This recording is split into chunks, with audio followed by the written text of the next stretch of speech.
To everybody asking why I don't use the Bailet theme in the intro for the Monster Manual videos anymore, well, it's because YouTube won't let me. They have copyright claimed my videos every single time I try to do that, and now I'm just dreading the moment when they go back and claim every single Monster Manual video I've ever made and completely demonetize pretty much half of my entire channel. So, if you want to support the channel, I have memberships and a Patreon.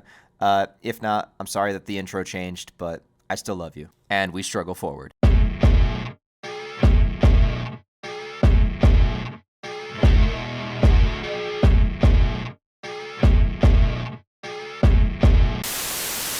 Or if you guys really don't like that, I do have this intro also.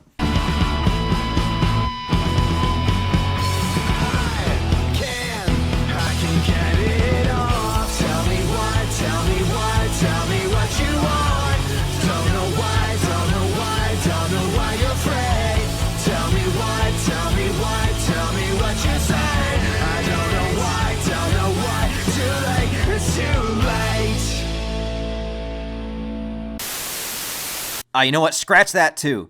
Do any of the OGs actually remember this one? Yeah, let's do it.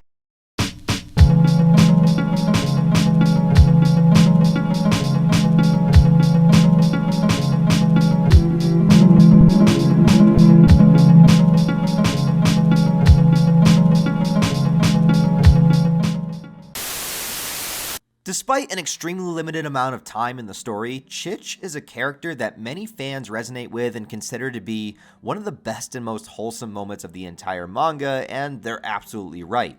Not even appearing until chapter 329 and only really being featured and interacting in chapter 330, CHITCH shows up within a flashback bringing us back to the days of Guts' youth.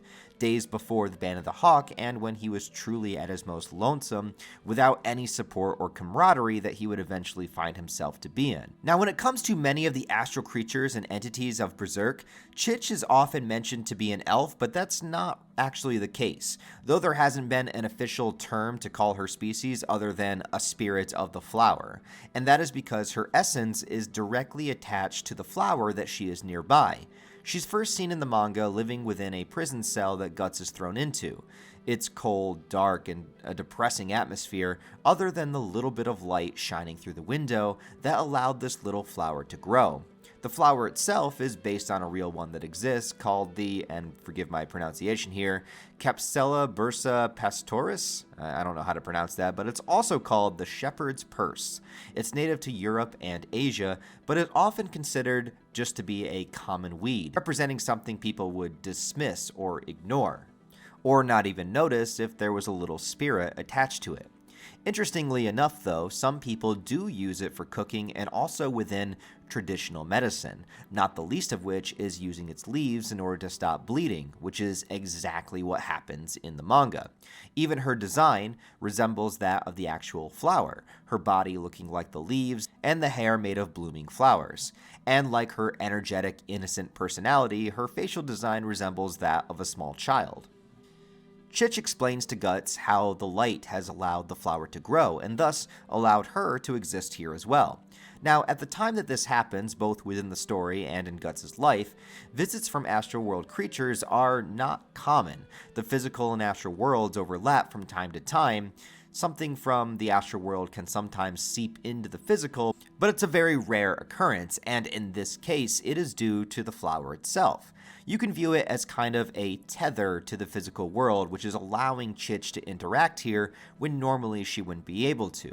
Also, when it comes to Guts, he is delirious, he's wounded, specifically not being fed in order to weaken him for an upcoming fight, and he's also somewhere in between the 11 to 15 year age range, and children naturally have a better perception of the supernatural, being more open to its existence. Also, there's no specific religious ideology that's holding Guts back from his ability to perceive her in this moment. He is clearly able to perceive CHITCH as she is, and even interact with her. And it's written in this clever way because on the surface it can seem like a contradiction. If Guts had interacted with spiritual creatures before meeting Puck or even apostles like Zod, this seems like something that he would have brought up or thought back to. But because of Guts' weak delirious state and not having any knowledge that these things actually exist, He considers her to be like a fever dream or a hallucination. He's not in his right mind at this moment. After all, how could this even be real? And this event happens far enough back in his history that by the time he's in the Black Swordsman era meeting Puck, it doesn't really matter anymore if this moment was real or not real. CHITCH as a character is as silly and positive as you would expect from her design, a true light in the darkness. She got her name from the sound that the rat made in her cell, the rat that was eating her flower, and when Guts killed the rat, because, well, he needed some food too, desperate times, that allowed CHITCH to feel more comfortable, so that and Guts not attacking her allows her the opportunity to check him out a little more thoroughly and want to help him back. She begins to take the leaves off of her flower and brings him drops of water and to heal his injuries. CHITCH has the power, like flowers themselves, to absorb the sunlight. She calls the sunlight Popo and utilizes it as energy. Remember in elementary school when we had to learn all about photosynthesis? Well, this is some chichosynthesis. She can warm Guts up, make him heal quicker, and just be adorable in order to raise his spirits, but it all comes at a cost. CHITCH is a small spiritual entity, energetic and kind, but is also terribly fragile. Her existence is directly tied to her flower. When its leaves are all gone, she will disappear. Now, I think there's a very clever way that this is presented in the story because in the flashback, it's shown that she is so happy and eager to help Guts that she winds up using every single leaf on the flower. When Guts wakes up, the flower is wilted and dead, and CHITCH is nowhere to be found. Gone when the flower is gone, just like she said. This is also as Guts gets healed up a bit, and perhaps his hallucination of her is gone now as well. Maybe she wasn't real at all, or maybe she died healing him, and that's how the perception seems to be. Guts promised to take her flower to a field where he saw a bunch of them outside of the cell, and even not knowing whether she was real or not, he still keeps his promise. Standing there alone in the field of flowers, there's no spirits and no CHITCH, but only a memory of her kindness. And for years, this was a moment that brought tears to many eyes of Berserk fans, that such a selfless, beautiful creature could exist in a world of such evil and monstrosities, both human and demon alike. However, it's the placement in the story that makes the CHITCH moment not just a cute, somber backstory, but also an important plot element. CHITCH says, without her flower, that she will disappear, not that she will die. In a recent Berserk chapter, Elfhelm is destroyed by Griffith, causing the destruction of the spiritual trees there, and as a result, the disappearance of all the astral creatures living on the island. They're not dying, but have lost their tether, keeping them able to interact in the physical world.